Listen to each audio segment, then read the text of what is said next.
Hey YouTube world, what's going on? Mark here from TST Industries, back in the garage with another installation video. And as you can see in front of me, I have a full suite of products, and then behind me, I have a beautiful 3rd generation 2021 Yamaha MT-07. In this video, I will be going over the installation process of our TST Industries Integrated Tail Light. So without further ado, let's go ahead and jump right in. So here we are with our TST Industries Integrated Tail Light. This product is available in a clear or smoked lens. It is fully plug and play in the US market and the North American market.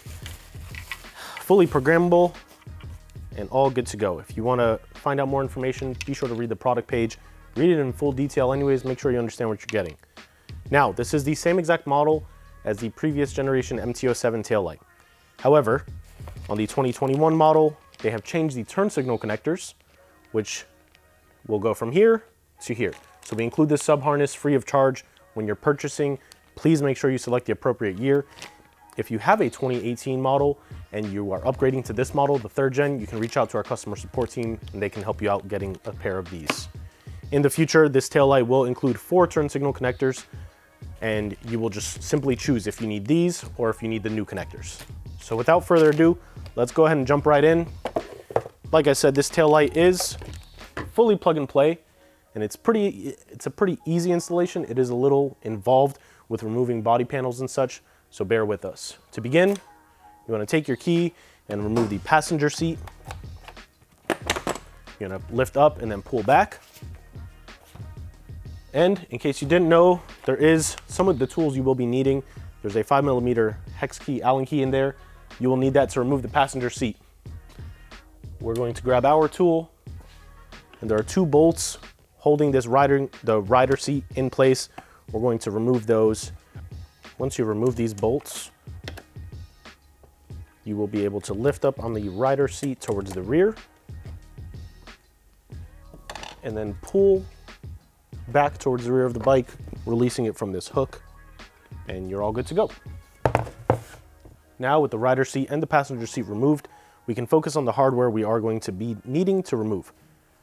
We're going to remove these 2 bolts, these 2 bolts, these 2 bolts, lift up on these rubber covers, and you will see 2 bolts underneath there as well, and then these 2. There are a couple push pins underneath the undertail. We will also be removing those, and we will also need to remove this metal bracket in order to access the electrical connectors. So let's go ahead and do that.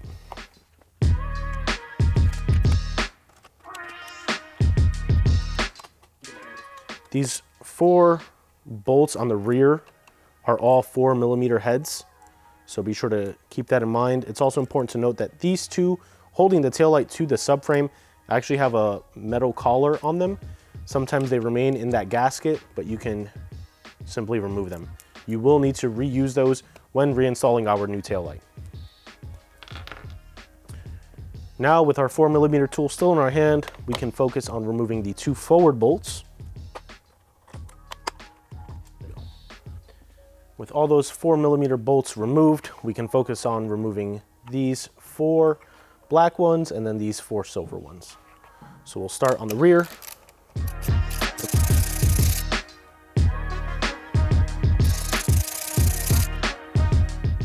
It is important to note when you remove these, there's also collars on these bolts as well. Make sure you retain them and you don't lose them in the process.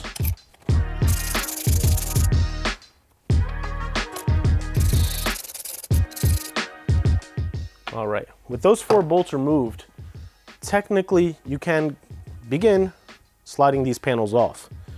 You will be able to get some access room. You still need to remove the bottom push pins. So I'm going to mention this step now, and it's entirely up to you if you want to proceed.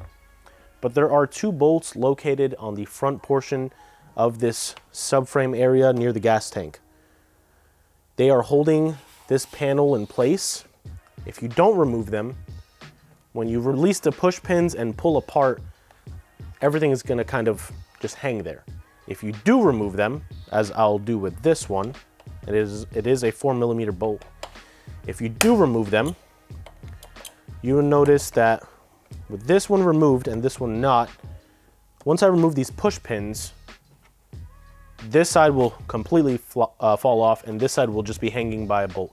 It is your choice whether or not you want to remove some additional hardware. It's 2 bolts, the choice is yours. So just keep that in mind as you follow this process. Now moving on from there, before we go ahead and release the push pins, let's take our 10mm socket and remove this bracket.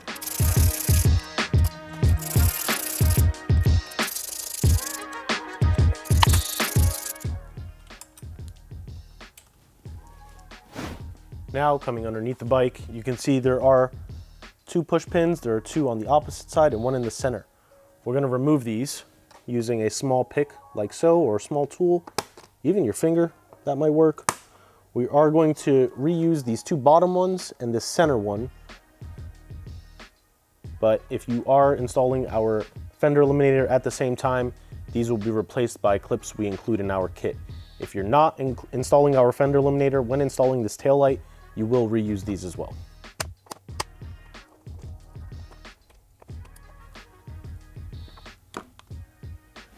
So with the push pins removed and all the hardware removed on this side, you will see that if I pry from the front or from the rear for that matter and pull apart, this entire panel just comes right off. However, on the other side, if I do the same, you will see that falls off, but then it stays kind of hanging because that bolt is in place. So the choice is entirely up to you. If you're just doing the tail light, this is sufficient and you can leave that front bolt in place. If you're doing everything at once on the rear, the tail light and the fender eliminator, it might be easiest if you just remove it all at once. At this point, the tail light is free from its holding geometry and its holding fasteners, but we do still need to disconnect it. So this is where you'll want to remove this metal bracket. Grab your small tool, whether it's a flathead or a small pick, and you can begin disconnecting the entire tail light assembly. You'll have this black connector. This one's kind of tucked away underneath that metal bracket, which is why we removed the metal bracket. We'll release that one. This white triangular connector, you can apply some pressure and that should free itself. This white connector is a turn signal connector. Now, this is kind of where it gets tricky because if you're not installing a fender eliminator at this point, technically speaking, the black connector and the smaller white one can remain connected. Those are the turn signal connectors, and then this gray one is the license plate light connector. If you're just doing the tail light and you don't plan on using the signals built into it, you can just simply remove this triangle connector, and as you can see, the tail light will just come free once we remove all the routing guides for the cables. So just things to keep in mind. Black connector turn signals, smaller white connector turn signal, gray connector license plate light, larger white connector is the main tail light plug. Now, it's also important to note that the routing of these wires was done very well by Yamaha. There's a small black fastener that is locked into the subtray. If you lift up on it, it frees itself. And then outside of that, I'm gonna unroute these so you can see what I'm referencing. So we have this small connector. This has a post on it that locks into the subtray. And then we have this small zip tie. You'll want to reuse both of them if possible. If not, it's not that big of a deal. It's okay, you can kind of just lose them, but this helps keep all the wiring nice and clean. In order to release this, you'll lift up on this front one, and then on this portion as well, and you can see all the wires come free. For the zip tie, well, if you're a garage mechanic, you probably have a million of them, so you'll probably just cut it. Or if you're a garage mechanic and you like zip ties, you'll probably want to reuse this one. We are going to reuse it. So, I'm not going to simply cut it off.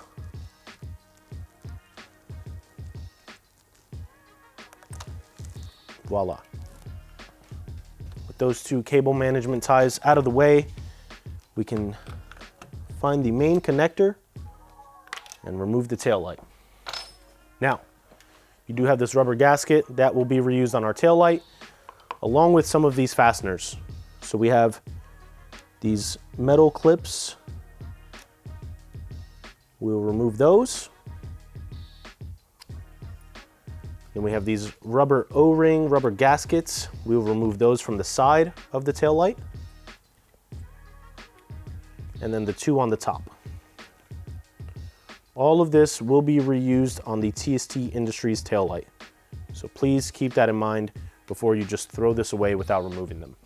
Now, with the new tail light in hand, we can begin reinstalling some of that hardware. So we'll start with these metal fasteners. You could see ours has the geometry to accept it. Kept this in mind as our engineer team was designing this light. And if they feel a little loose, you can just squeeze them down. They'll get nice and tight again. You'll be good to go. Now, the ones that are symmetrical, they go in the middle, on the top, I should say. And the ones that are tapered will go on the side with the smaller face going into the tail light. Just like so. And we'll repeat the steps to the opposite side now.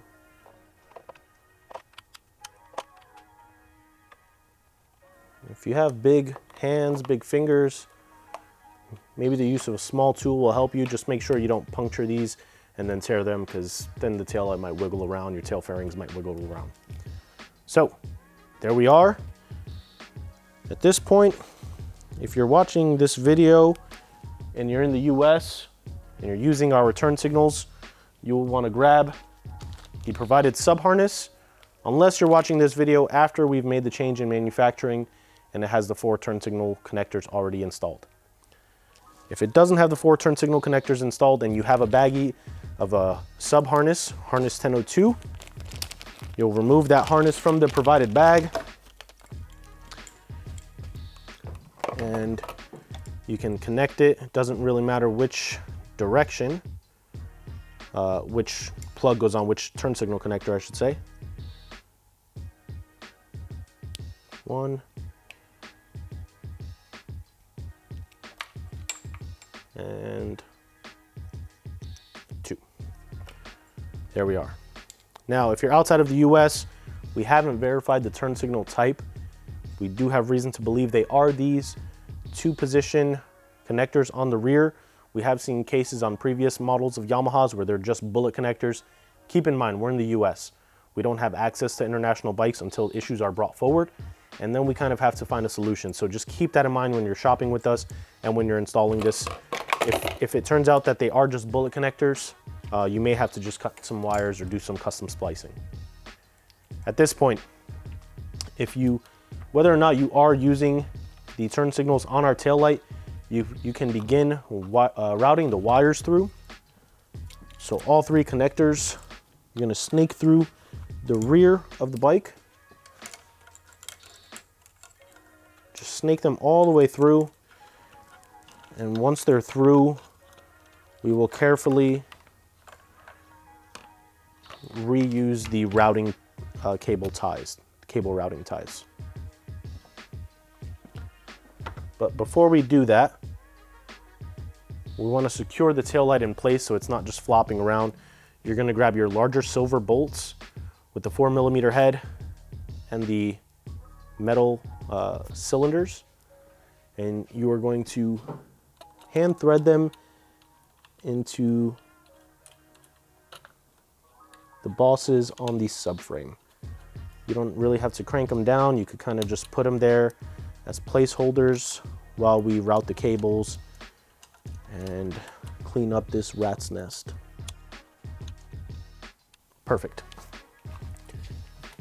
Now, let's see here. Let's connect this. This is the OEM turn signal that's still on the fender. We're not going to worry about that. Now, with all the wires forward, we can take the black tie, cable management tie, and crank down on it, locking it in place. You can snake it down just a little bit, and then there's a small hole on the sub tray, as I mentioned earlier. You're just gonna plop that in there and call it a day. And then there's underneath this seat lock, There's a small channel. You can route the wires through there. If you want to reuse the white zip tie, you can at this point. The choice is entirely yours. But we'll just fast forward through that. We won't focus on that too much. Give you the nitty gritty, what you need to connect this and get back to riding. You'll take the white triangle connector we have, insert it with the locking tab, interfacing with this surface. Make sure it clicks. And before we reassemble everything with just the main tail light connected, we're going to go ahead, check the functionality, make sure it turns on, and the brake works. Perfect. If you are connecting the turn signals, at this point, I will show you how we will do this. But if you are connecting the turn signals,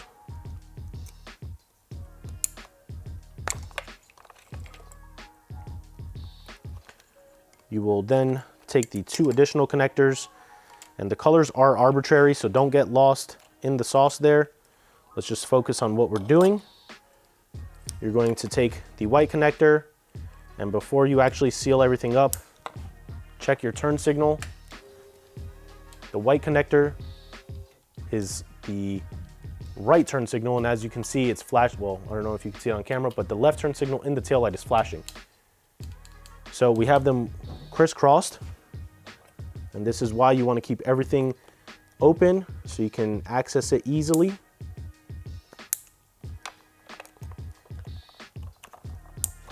So now, if I signal left, the left turn signal works, and now the white connector is the right turn signal.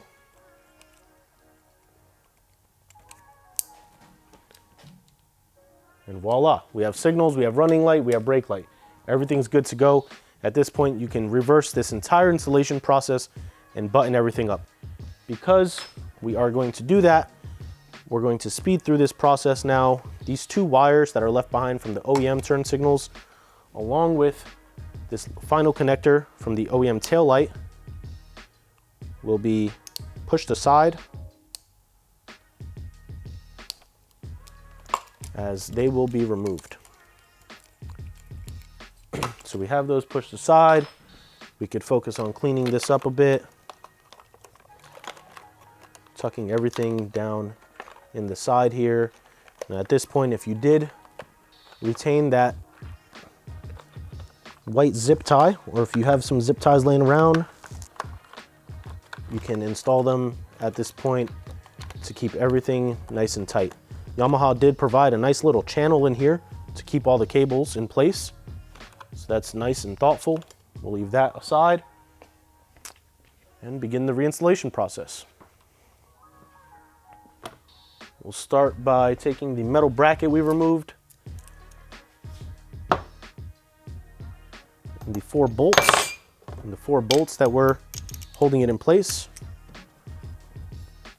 And you can see the teeth on here interface with the back on this bracket area. Perfect. And as always, if you're not new here, hand thread or use a tool and lightly just hand tighten to make sure you're not cross threading. Please, please, please, if there's anything you learned from this video or any of our videos, before you start cranking down, try and hand thread or use a tool with your hand to make sure you're not cross threading. We will now take the rubber gasket that was on the OEM tail light, and you could just superimpose it over the metal fasteners that we slid onto our tail light. And this gasket is actually going to sandwich between the tail light and this body panel. Inside here on this section, there's a push pin on the fairing. If I grab this other side, you'll be able to see it. But there's a push pin here. And there's a push pin accepting feature here. This is towards the front of the bike. This rear one will be the one that interfaces and locks into the sides of the tail light. So let's go ahead and do that now. Hold the tail light in place, push gently, And as you can see, all these holes line up perfectly. We are good to go. We are in business. Let's copy that process on the opposite side. And there we are. Now, before we go ahead and reinstall all the bolts holding the tail fairing is in place, we do need to reinstall the push pins underneath and make sure that the plastic undertail does sit properly. So let's go ahead and get underneath the bike and show you. All right, now coming underneath the bike, you can see that when we remove the panels and loosen them up, the sub tray, this undertail cover actually just kind of fell off. Now there is a hook feature underneath here that interfaces with this piece. We'll slide that in, but you can see we have some issues. And this is why I wanted to keep everything nice and loose up top, but you're gonna wanna slide this panel underneath both side fairings. So it might be easiest if you do it this way.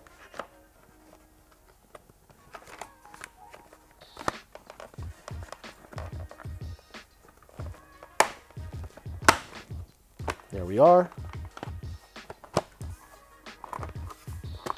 There we go. Now everything is lined up properly and we could begin reinstalling the push pins. If you've never removed one of these push pins, you might think, oh, just push it in and it's good to go. Well, actually, when you removed it, you pushed inward. To reinsert it, you're going to want to take this post and push it through so it's extruding from the top. You can see there. At this point, you can go ahead and reinsert it and then lock it in place. Smaller push pins, one in the center and then on the bottommost holes.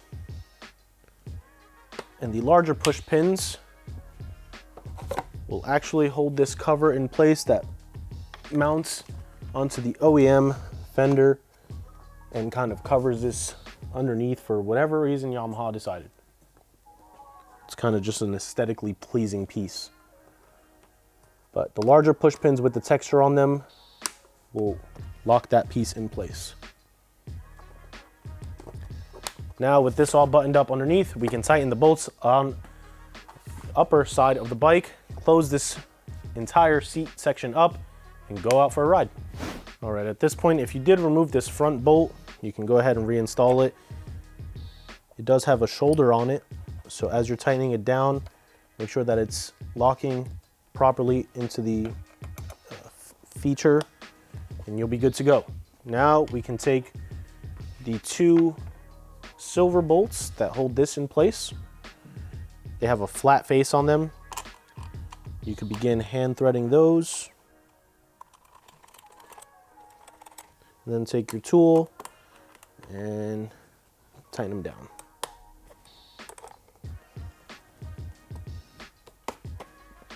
Perfect. Then you'll take your two smaller bolts. These were the ones holding the tail light in position and locking this rubber gasket in place. Now these can skip a thread because all that's holding them in place are those metal fasteners. So try not to crank them down too much. If you do, they'll skip a thread and then you'll start back over. You'll feel like it got loose. It didn't break, it just skipped the thread. That's in place, that's good. You'll wanna give the two main bolts a nice little snug.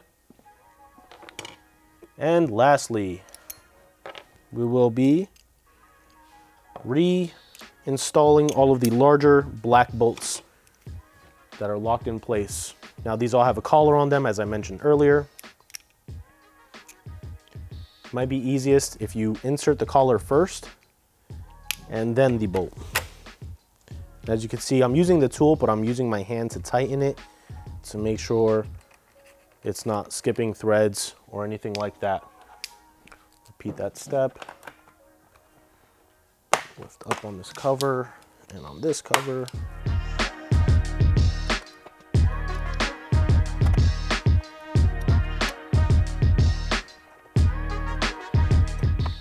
Now with them all bottomed out by hand, we want to give them one last snug. Perfect. And lastly, before we reinstall the seat, make sure that you tighten these down as well, because we did just hand tighten them. Now you can see I do have these wires hanging out That is because we are going to remove the fender in our next video. And so the turn signal connectors and the license plate light off of the OEM fender are just hanging out. If that is the case, you can kind of tuck them into this tail section if you'd like, or you can leave them hanging out. The choice is yours. I should mention on these newer Yamahas, and this is a rule for the MT-03, the MT-09, the MT-07, the R7, and the FZ10. They do not use a flasher relay, so the signal circuit is already preset in the ECU, and you can't really overload it or underload it. So the reason I'm mentioning this is because you cannot use two sets of signals on the front plus the signals in the rear, or you cannot use two sets of signals in the rear and then a set of signals on the front. If you do, your signals may not flash at all. They may start flashing a little wonky. It's important to note. That is why we've left them disconnected. For other bikes, we have a Y-style harness. You may be wondering, well, can I use the signals in the tail light plus external signals? In theory, you possibly can with the help of resistors or diodes. We will not be getting into that. We do not recommend it. Because there's no flasher relay on this signal circuit, things get a little convoluted and a little complex. That is why these are disconnected. We will also be removing it. So just keep that in mind. You cannot use three signals, no matter where the configuration is. You cannot use three sets of signals on these new Yamaha models unless they have some sort of low resistance or low current in them. Now, with all that said and everything's tightened down and buttoned up, we can reinstall the rider seat. Please note this scoop feature. It interlocks with this hooked portion on the front cover. There's this metal bracket. This hook interfaces with that feature. So you want to start, press down on the front of the seat and slide it down, and then lift up to make sure it locked in place. And now we can hand thread these bolts in place.